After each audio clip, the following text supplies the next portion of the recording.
Hello everyone, this is Crystal Putoff here with going to start out a new series here. I'm not exactly sure how many videos it will be, probably 3, maybe 4.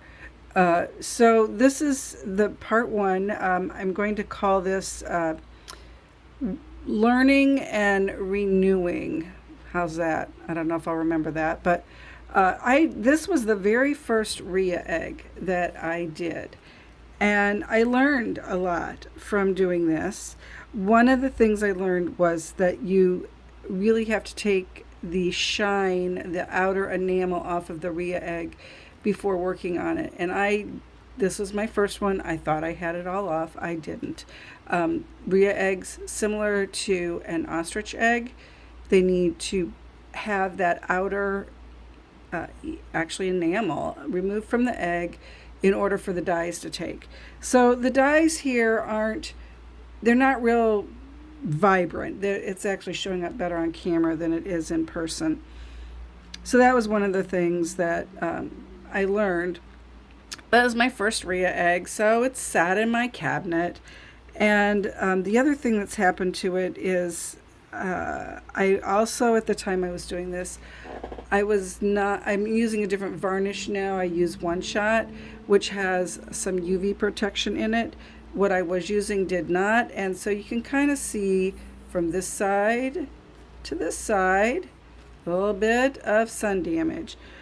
So one of the other YouTube videos I really like to watch, totally not related to Pysanky, is called Treasure Books. And it's Natasa is the lady that does it. It's paper crafting, art journals. I love listening to her. I've been trying to do that just to give my brain something else to work on besides Pysanky. I love Pysanky, but sometimes you need to, get some energy from other sources. And I find that very energetic and interesting, and I love it. And I love her spirit. Her spirit is, why not? Let's try this. Why not? So I like the pattern. I like what I did here.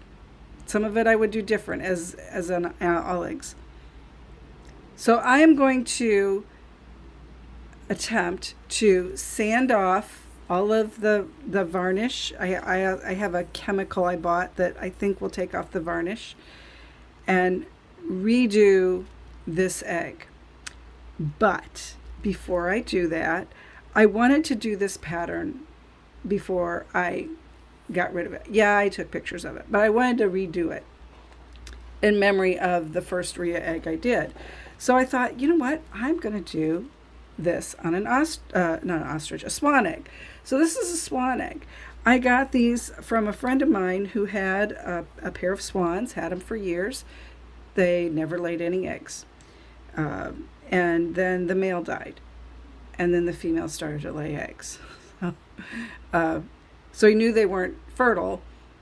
I got some of the eggs from him.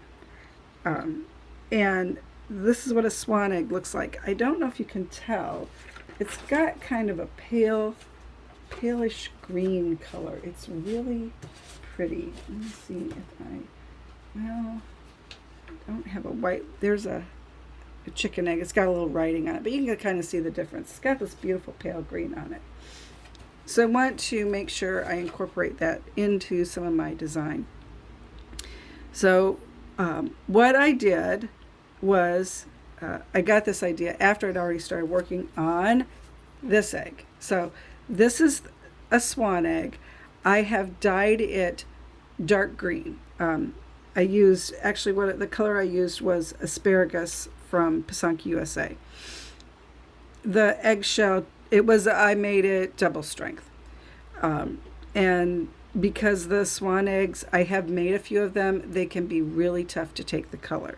So this was extra strength. I put this on here. I got this beautiful color, and I will be putting my wax lines on. In fact, I have all my wax lines on. So now what I'm going to do is wash the egg back, see how close I can get it to this color, and then I will start doing my color sequence. I will have to do some etching with it to get some of the other colors to take.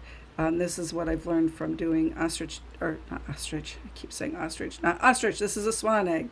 This is not I don't have an ostrich egg here handy, or I'd hold one up. But so this is going to be my adventure over the next few weeks. This egg has all the wax on the dark green. I don't know if you can kind of see it in the video.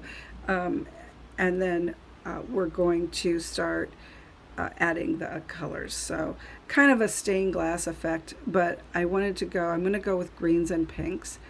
And also, in the spirit of Natasa, I have some ideas in my mind, but this is a little bit of why not? Let's just give it a try and see what happens. So could be a complete failure, could be the most beautiful swan Pysanky you've ever seen in your life, and that's going to be what I'm going to go for there. So let's begin our journey. Thanks for watching. We'll come back. When I come back, I'll have this etched back, etched back, and be working on some of the other colors. So thanks for following along with me. Have a wonderful day.